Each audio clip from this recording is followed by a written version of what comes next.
Have you ever felt like someone's words or actions ruined your entire day? Maybe it was a rude comment, a thoughtless gesture, or even just an unexpected inconvenience. It's frustrating, isn't it? But here's the truth. No one has the power to control your emotions unless you let them. What if you could stay calm and unshaken, no matter what life or anyone else throws your way? Imagine walking through your day with a sense of peace so strong that even the most irritating situations couldn't rattle you. That's not just wishful thinking, it's emotional mastery. In this episode, we're diving into 10 transformative lessons that will help you stop reacting impulsively, let go of anger, and regain control over your emotions. These lessons aren't about ignoring your feelings or pretending not to care. They're about building the mental strength to navigate life's challenges with grace and clarity. Whether it's dealing with criticism, setting boundaries, or learning to let go of grudges, you'll discover practical tools to protect your peace and live with confidence.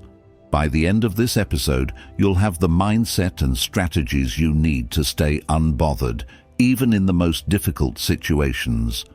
So, if you're ready to unlock the secret to emotional freedom and live a life where no one else can control your mood, let's get started. Your journey to mastering your emotions begins now. Number 1. Understand that your reactions are your choice. Picture this. You're in the middle of a peaceful day, maybe sipping coffee or walking through the park when suddenly someone says something rude or inconsiderate. Your calm vanishes, replaced by anger or frustration. You think, why did they ruin my day? But here's the truth. They didn't. You did. Your emotions are your responsibility, not theirs, not anyone else's. No one has the power to control how you feel unless you hand that power to them. Think of it this way. The world can throw challenges at you, but only you decide how to react. Let me offer a fresh perspective. Imagine you're wearing noise-cancelling headphones in a busy city.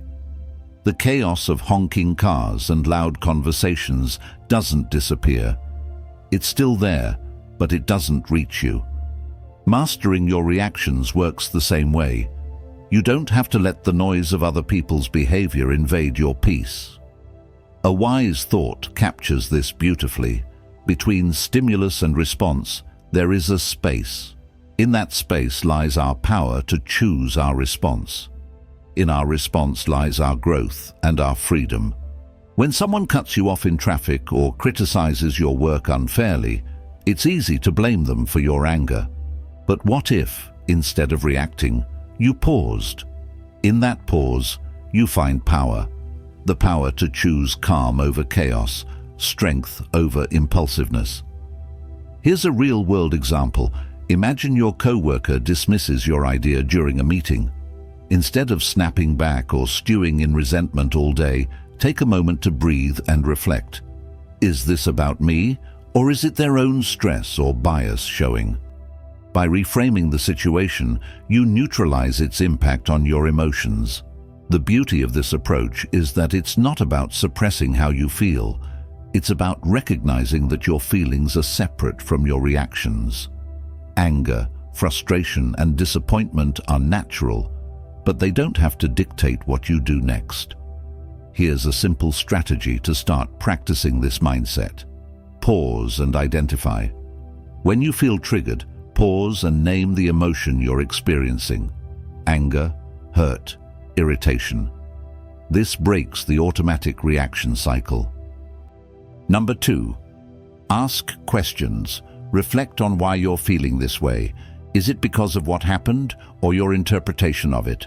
Choose your response. Decide how you want to act based on your values and long-term peace, not the heat of the moment. Imagine the freedom of walking through life unbothered by others' actions. The rude stranger, the thoughtless remark, the minor inconvenience. All of them lose their grip on you when you take control of your reactions. In every moment, you have a choice. You can let others dictate your emotions, or you can reclaim your power and protect your peace. The next time someone tries to push your buttons, remember, their behavior doesn't define you, your reaction does. By choosing calm, you gain not just emotional mastery, but true freedom. Stop expecting people to behave like you. Have you ever gone out of your way for someone, but when you find yourself in need, they're nowhere to be found? Disappointment washes over you, and you think, how could they be so inconsiderate? I would never treat them this way. Here's the hard truth. People don't operate by your standards or values. They act based on their own. Expecting others to think, behave, or respond the way you would is like trying to control the weather. It's impossible and only leads to frustration. Think of it this way. Each person is walking their own path, shaped by their experiences, beliefs, and priorities. When someone does something that annoys or hurts you, it's often not a reflection of you, it's a reflection of them. Trying to change or control their behavior only leaves you feeling powerless. Instead of focusing on how others should act, focus on accepting them as they are. Let me give you an example. Imagine a coworker who constantly interrupts during meetings. Instead of seething with frustration or trying to teach them a lesson, recognize that their habit has nothing to do with you. By letting go of the expectation that they'll change, you free yourself from unnecessary emotional turmoil. A wise thought sums this up perfectly. Expectations are the root of all suffering.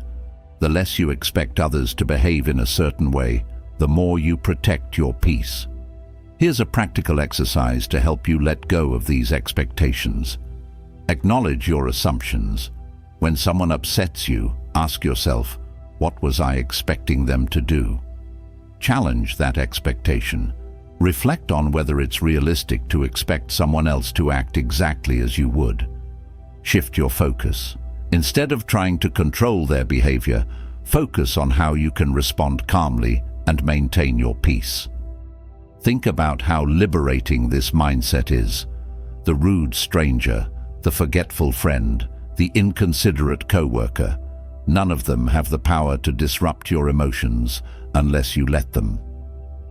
When you stop expecting others to meet your standards, you take back control of your reactions. In the end, people are who they are, not who you want them to be. Accepting this truth doesn't mean tolerating bad behavior or abandoning your values. It means recognizing that your peace is too valuable to sacrifice for something you can't control. The next time someone disappoints or frustrates you, pause and remind yourself, they're acting from their nature, not mine, and that's okay because I choose my response. By releasing those expectations, you gain freedom, not just from others' actions, but from the emotional weight they once carried. Number 3, let go of the need to always be right. Think about the last time you got into an argument. Maybe it was over something trivial, like which route was faster, or something deeper, like a disagreement with a close friend or partner. As the conversation heated up, did you feel that strong urge to prove your point, to show them you were right? We've all been there, clinging to our version of the truth like it's a lifeline. But here's the thing, that need to always be right is exhausting and unnecessary. The need to win every argument or prove your perspective often stems from insecurity. It's as if being wrong threatens our worth or identity. But what if you could let go of that need entirely? What if you could approach disagreements with curiosity instead of defensiveness? A powerful thought to keep in mind is this: would you rather be right, or would you rather be at peace? Often, our insistence on being right creates tension, damages relationships, and fuels our frustration. On the other hand, letting go of the need to prove yourself allows you to preserve your peace and approach conflicts with understanding. Imagine someone accuses you of something unfair. Your instinct might be to defend yourself, to argue your case, or to point out their flaws in return. But what if you paused and asked yourself, is it worth my energy to prove them wrong? Will this argument change anything important in my life? In most cases, the answer is no. Here's an example. A friend might insist that their way of handling a problem is better than yours. Instead of diving into a debate, you could say, "I see where you're coming from, and I respect your perspective." By doing this, you not only diffuse the tension, but also maintain your calm and avoid unnecessary conflict. The Taoist philosopher Lao Tzu offers timeless wisdom. He who is attached to his views will never grow. Letting go of the need to be right doesn't mean abandoning your principles or silencing your voice. It means recognizing that not every disagreement needs a resolution in your favor. It's about choosing when to engage and when to step back. Here's how to start practicing this mindset. Pause before responding. When you feel the urge to argue, take a deep breath and reflect on whether it's worth your energy. Seek understanding. Instead of trying to win, ask questions to understand the other person's perspective. This approach often de-escalates conflict. Pick your battles. Save your energy for disagreements that truly matter, ones that align with your values or affect significant outcomes. Over time, you'll find that letting go of the need to always be right brings immense freedom. You'll start noticing how much lighter and calmer you feel when you stop trying to control every conversation or prove every point. Arguments lose their grip on your emotions because you've chosen peace over pride. Remember, your value isn't tied to winning debates or proving your intelligence. It's in how you carry yourself, how you protect your energy, and how you maintain your inner peace. The next time you're tempted to argue, pause and remind yourself, being right won't make me happy, but being calm will. And in that moment, you'll experience the true power of letting go. Number 4, stop letting others' words define your worth. Imagine this. You're excitedly sharing an idea, something you're truly passionate about, and someone interrupts with a dismissive comment. Their words cut deep, and suddenly the confidence you felt disappears. Why does this happen? It's because we often let others' words define how we see ourselves. Here's the truth. Your worth isn't determined by someone else's opinion. It's not tied to their compliments, criticisms, or judgments. When you rely on others to validate you, you hand them the power to control your emotions. True emotional freedom comes when you take that power back. Let's consider an example. A colleague criticizes your work, not constructively, but in a way that feels harsh or personal.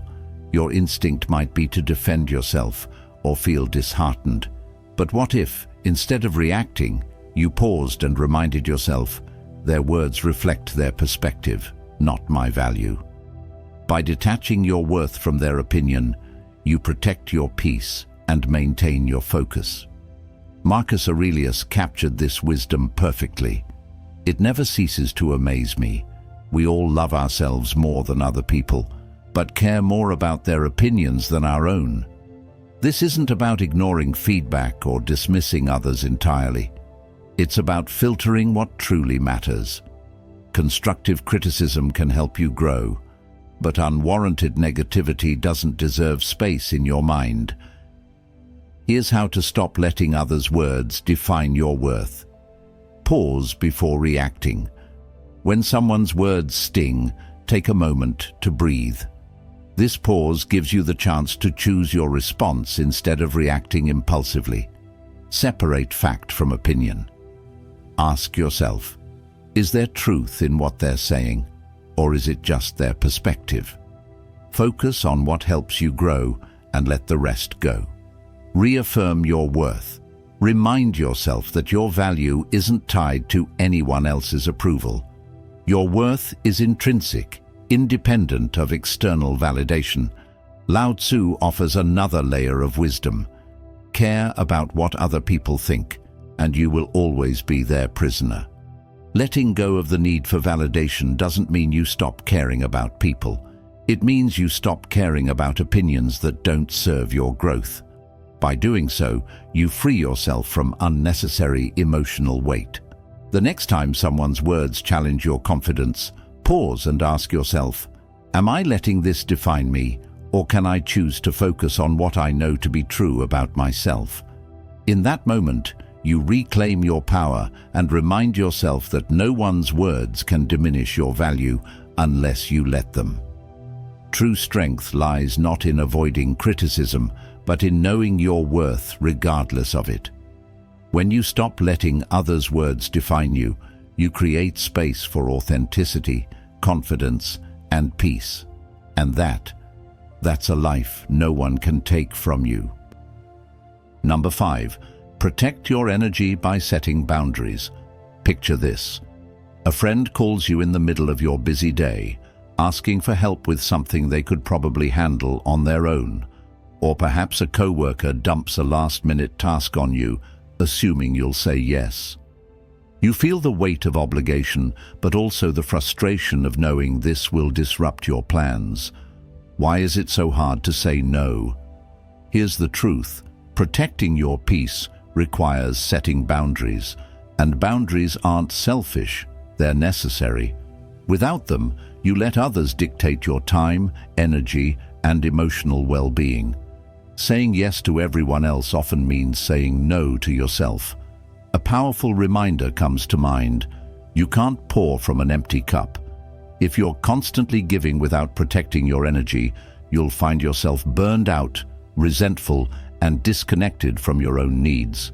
Boundaries are how you safeguard your emotional freedom while maintaining healthy relationships. Think about this. When someone oversteps your boundaries, it's not their fault. It's yours for not clearly defining and upholding them. People aren't mind readers. Unless you communicate what you're okay with, they'll continue to push, often unintentionally. Setting boundaries is a form of self-respect, and it also teaches others to respect you. Here's an example. Imagine you're always the person friends come to for advice, even late at night. You want to be supportive, but it's draining your energy. Instead of silently resenting them, you could say something like, I care about you, but I need to keep evenings for myself to recharge. Let's talk tomorrow instead. This approach is firm yet kind, and it protects your peace without damaging the relationship. Epictetus reminds us, freedom is the ability to live as we wish. Living freely doesn't mean ignoring others' needs. It means deciding where your energy is best spent. Boundaries let you choose your priorities and ensure you're not giving more than you can handle. Here's how to start setting boundaries effectively. Be clear and honest. Communicate your limits calmly and directly. People are more likely to respect boundaries when they understand them. Use I statements. Focus on your needs rather than blaming others. For example, say, I need some quiet time after work, instead of, you're always bothering me. Stick to your boundaries. Once you set a limit, uphold it. Consistency shows others that you're serious about protecting your space. Lao Tzu offers another perspective. He who knows when to stop does not find himself in trouble. This wisdom reminds us that knowing your limits and respecting them prevents unnecessary stress and frustration. Boundaries aren't walls to shut people out.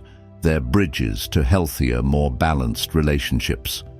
The next time you feel overwhelmed or taken for granted, pause and ask yourself, have I communicated my needs clearly? Am I honoring my own boundaries? By setting limits, you free yourself from unnecessary obligations and reclaim your energy for what truly matters. Remember, you're not responsible for managing everyone else's feelings or fixing their problems. Your primary responsibility is to yourself, your peace, your time, and your emotional well-being. So protect your energy, set your boundaries, and watch how much lighter and more in control you feel. Because when you prioritize yourself, you give the best version of yourself to the world. Number 6. Detach from the opinions of others. Imagine this. You share an idea you're proud of with a group of people, but instead of support, you're met with criticism or indifference.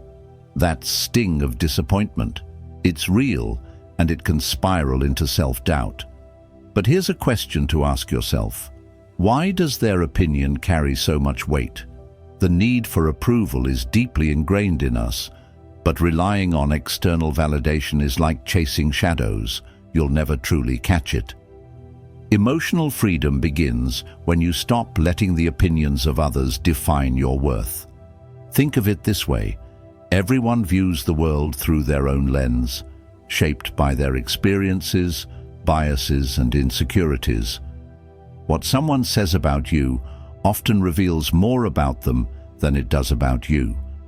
When you internalize their opinions, you give them power over your emotions and decisions. Why let someone else control your narrative? A simple yet powerful thought to remember: your worth isn't up for debate. It's not tied to what others think of you, whether it's praise or criticism. It's something intrinsic, unshaken by external noise. Let's consider a practical example. Imagine you're wearing a brand new outfit you love, and a coworker makes a passing remark. That's an interesting choice. You could let their comment ruin your confidence, or you could remind yourself that their opinion doesn't diminish your joy. When you detach from the need for approval, you free yourself to live authentically. The Stoic philosopher Epictetus said, "If you want to improve, be content to be thought foolish and stupid." This might sound harsh, but it's liberating. Growth often involves going against the grain or doing things others might not understand.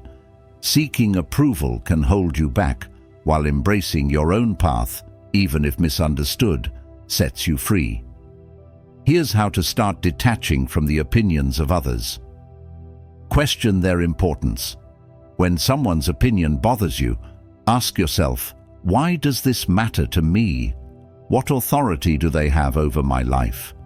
Reaffirm your values. Focus on what matters to you, not what others expect. Ground yourself in your goals and principles. Practice letting go. When criticism or judgment arises, acknowledge it without clinging to it. Picture their words as leaves floating down a stream, there but not lasting. Lao Tzu offers another perspective. Care about people's approval, and you will be their prisoner. This doesn't mean ignoring feedback or isolating yourself from others. It means filtering out what doesn't serve you. Constructive criticism can help you grow, but unwarranted judgment, that's theirs to carry, not yours. Think of detaching from opinions like shielding yourself from bad weather. The rain may fall, but it doesn't have to soak you. By focusing on your own inner compass, you remain grounded no matter how others perceive you. The next time someone's words shake your confidence, pause and ask yourself, am I living for them or for me? By choosing to detach, you reclaim your freedom, protect your peace, and build a life that's authentically yours. Remember, your path is yours alone, and it's far too important to be swayed by fleeting opinions. Number 7. Respond with silence, not anger. Imagine this. You're in a heated argument. Someone says something hurtful or intentionally provocative, and you feel the anger rising. Your heart pounds, your face heats up, and your instinct is to fire back with a cutting remark. But what if instead of reacting, you simply say nothing? Silence is one of the most powerful tools you have when dealing with others' negativity. It's not about conceding or avoiding confrontation. It's about choosing calm over chaos. Responding with silence doesn't mean you're weak. It means you're strong enough to value your peace over the need to retaliate. There's wisdom in this. The less you respond to negativity, the more peaceful your life becomes. Silence speaks volumes. It says, I won't let your behavior control me. Let's take an example. Imagine someone at work undermines you during a meeting, trying to make you look bad in front of others. You have two choices: engage in a back-and-forth argument or pause and respond with silence. By staying silent, you deny them the reaction they seek and maintain your composure, showing everyone around you who truly holds the higher ground. The Stoic philosopher Marcus Aurelius said, "The best answer to anger is silence. Anger often seeks fuel to keep burning, and silence starves it. When you choose not to engage, you're breaking the cycle of negativity and protecting your emotional well-being. Think of silence as a shield. It deflects the noise without pulling you into the fight. Here's how to make silence your go-to response in moments of provocation. Pause before reacting. When someone says something provocative, take a moment to breathe. Silence creates space for clarity. Listen without defending. Sometimes people just want to vent or be heard. Let them speak without interrupting or feeling the need to explain yourself. Speak only when necessary. If a response is required, keep it calm, measured, and to the point. A Buddhist teaching reminds us, speak only if it improves upon the silence. This doesn't mean you suppress your feelings. It means you choose when and how to express them. Silence doesn't ignore the problem. It preserves your energy for moments where your voice truly matters. Think about how often we regret words said in anger. Silence removes that regret. It allows you to reflect, reassess, and respond thoughtfully rather than impulsively. Often, silence says more than words ever could. The next time someone tries to provoke you, pause and ask yourself, will responding add value, or will it simply escalate the situation? By choosing silence, you protect your peace, demonstrate strength, and keep control of the narrative. Remember, silence isn't the absence of a response. It's the presence of wisdom. It's the ability to rise above the noise and say, your words don't control me, my peace does. And that's how you win the battle without ever raising your voice. Number 8. Practice gratitude to dissolve anger. Imagine you're having one of those days where everything seems to go wrong. Your plans fall apart, someone makes a rude comment, and the smallest inconveniences feel unbearable. Anger starts bubbling up and you think, why does everything have to be so difficult? Now pause. What if, instead of focusing on everything going wrong, you shifted your attention to what's going right? Gratitude has a way of turning anger into calm and reframing even the worst moments into opportunities for perspective and peace. Here's a powerful truth. You can't feel grateful and angry at the same time. Gratitude works like a mental reset button. It pulls you out of the spiral of negativity and reminds you of the good that still exists, even in frustrating situations. Take a simple example. You're stuck in traffic, running late to an important appointment. Instead of fuming at the cars ahead, try this. Take a deep breath and think of 3 things you're thankful for. Maybe it's the fact that you have a car, the opportunity you're headed toward, or even just the music playing on the radio. It might sound small, but this shift can transform your emotional state almost instantly. The philosopher Cicero said, "Gratitude is not only the greatest of virtues, but the parent of all others." Gratitude doesn't just dissolve anger, it builds resilience, fosters patience, and helps you focus on what truly matters. It's a tool you can use anytime, anywhere, to protect your peace. Here's how to make gratitude a daily habit. Pause and reflect. When anger starts to rise, take a moment to breathe and ask yourself, what's one thing I can be thankful for right now? Keep a gratitude journal. At the end of each day, write down 3 things that went well, no matter how small they seem. This trains your mind to look for the positive. Use gratitude as a reframe. When faced with a challenge, think about what you can learn or how the situation could be worse. Gratitude often comes from recognizing what you still have. For example, let's say someone criticizes you harshly. Instead of letting anger take over, try reframing it. I'm grateful for the chance to learn from this feedback, even if it wasn't delivered kindly. This doesn't excuse the other person's behavior, but it keeps you in control of your emotions. The Buddha reminds us, let us rise up and be thankful. For if we didn't learn a lot today, at least we learned a little. And if we didn't learn a little, at least we didn't get sick. And if we got sick, at least we didn't die. So let us all be thankful. Gratitude shifts your focus from what's lacking to what's present. It's not about denying frustration or anger. It's about choosing to prioritize what uplifts you over what drags you down. The next time you feel anger creeping in, pause and ask yourself, what can I be thankful for in this moment? You'll find that gratitude doesn't just dissolve the anger, it replaces it with calm, clarity, and a sense of control. And in those moments, you'll realize that peace isn't something you find, it's something you create. Number 9, reframe criticism as a tool for growth. Imagine this. You've just shared an idea you're proud of, maybe at work, with friends, or online, and someone immediately shoots it down with harsh criticism. Your first instinct? Defensiveness, maybe even anger. It's natural to feel this way when your efforts are met with negativity, but what if you could reframe criticism, seeing it not as an attack, but as an opportunity to grow? Criticism, no matter how it's delivered, holds value if you're willing to look for it. It can show you blind spots, challenge your thinking, or push you to improve. When you shift your perspective, criticism stops being a source of frustration and becomes a tool for self-betterment. Here's an example. Imagine you're preparing a presentation and a colleague points out several flaws in your work. You could dismiss them, thinking, they're just trying to undermine me. Or you could pause and reflect. Is there truth in what they're saying? How can I use this feedback to improve?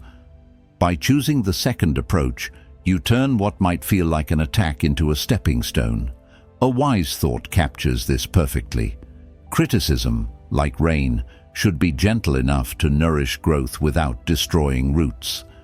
This doesn't mean all criticism is valid or worth your attention. Some people criticize out of envy, ignorance, or malice. The key is to filter what you hear, keeping what's constructive and discarding what's not. Here's how to handle criticism with grace. Pause before reacting. When faced with criticism, take a moment to breathe. This helps you avoid reacting emotionally. Evaluate the source. Consider who's giving the feedback. Do they have your best interests in mind?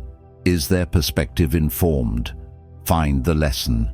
Even poorly delivered criticism can carry a valuable insight. Ask yourself, what can I learn from this? Let's take a more personal example. Imagine a family member makes a critical remark about your choices, like your career or lifestyle. Instead of arguing or shutting down, you could say, I hear your concerns. I'll think about what you've said. This response shows maturity and gives you the chance to reflect later without escalating the conflict. Epictetus offers a timeless reminder. If anyone tells you that a certain person speaks ill of you, do not make excuses about what is said of you. Instead, answer, he does not know my other faults, else he would not have mentioned only these. This Stoic wisdom reminds us not to take criticism too personally. Instead, see it as part of the journey towards self-improvement. The next time someone critiques you, ask yourself, what can I learn from this feedback? Is this criticism about me, or does it reflect more about them? How can I grow from this moment? Lao Tzu reminds us, knowing others is intelligence. Knowing yourself is true wisdom. Criticism, when approached with the right mindset, is a mirror that helps you understand yourself better. It's not always comfortable, but growth rarely is. By welcoming feedback, even when it stings, you develop resilience, humility, and a stronger sense of self. So the next time criticism comes your way, pause and reframe it. See it not as an obstacle, but as a stepping stone toward becoming your best self. Remember, growth often hides in discomfort, and those who embrace it unlock a level of strength that no criticism can shake. Number 10. Master the art of letting go. Imagine holding on to a hot coal, determined to throw it at someone who hurt you. But while you're waiting for the right moment, the coal keeps burning your hand. Anger, grudges, and resentment work the same way. They harm you far more than the person who caused your pain. The real strength lies not in holding on, but in letting go. Letting go doesn't mean forgetting or condoning what happened. It means releasing the emotional weight that drags you down, freeing yourself from the control of the past. When you let go, you reclaim your energy, your peace, and your ability to focus on the present. The Buddha puts it beautifully. Holding on to anger is like drinking poison and expecting the other person to die. Think about a time when someone wronged you. Maybe it was a betrayal, an unfair judgment, or an unkind word. How much time did you spend replaying that moment in your mind? How much energy did you waste imagining confrontations or seeking revenge? Letting go is the antidote to this endless cycle. It allows you to move forward instead of staying trapped in the past. Here's an example. Imagine you're at work and a colleague takes credit for your idea. You could spend days stewing over the injustice, letting it affect your mood and productivity. Or you could let it go, recognizing that your worth isn't tied to one moment of recognition. By choosing the latter, you protect your peace and focus on what truly matters, your growth and future opportunities. Lao Tzu offers profound wisdom. When I let go of what I am, I become what I might be. Letting go isn't just about releasing anger or resentment. It's also about letting go of perfectionism, fear of failure, or the need for control. It's about embracing life as it is, with all its unpredictability, and finding freedom in acceptance. Here's how to start practicing the art of letting go. 1. Acknowledge your feelings. Suppressing emotions only makes them stronger. Allow yourself to feel hurt, anger, or disappointment without judgment. 2.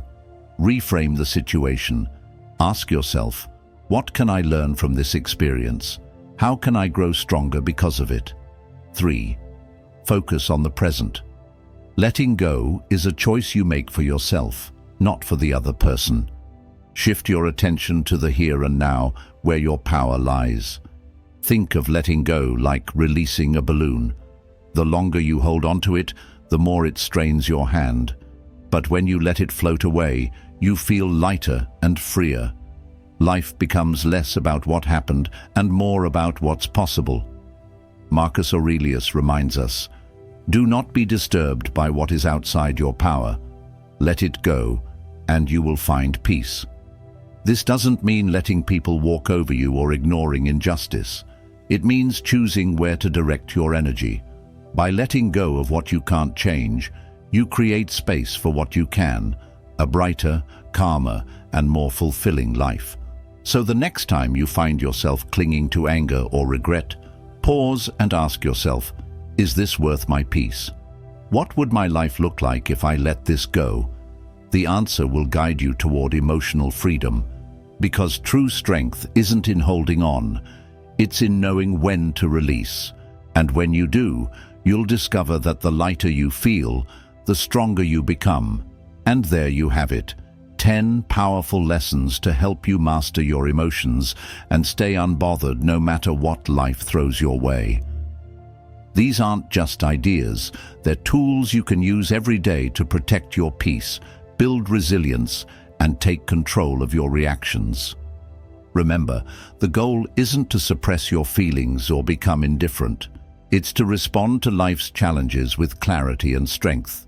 Emotional mastery isn't about what happens to you. It's about how you choose to react. The power to stay calm, centered, and free lies entirely in your hands. As you move forward, take these lessons with you. Practice pausing before you react. Set boundaries that protect your energy and let go of the things and people you can't control. Each time you choose peace over anger, you take one step closer to living the unshakable life you deserve. If you found value in this episode, don't keep it to yourself. Share it with someone who might need a little extra calm in their life. And if you have your own tips or experiences about staying unbothered, I'd love to hear them. Drop a comment below. Thank you for joining me on this journey. Remember, emotional freedom isn't a destination, it's a practice. So keep showing up for yourself, stay mindful, and keep growing stronger every day. Until next time, take care and stay unbothered.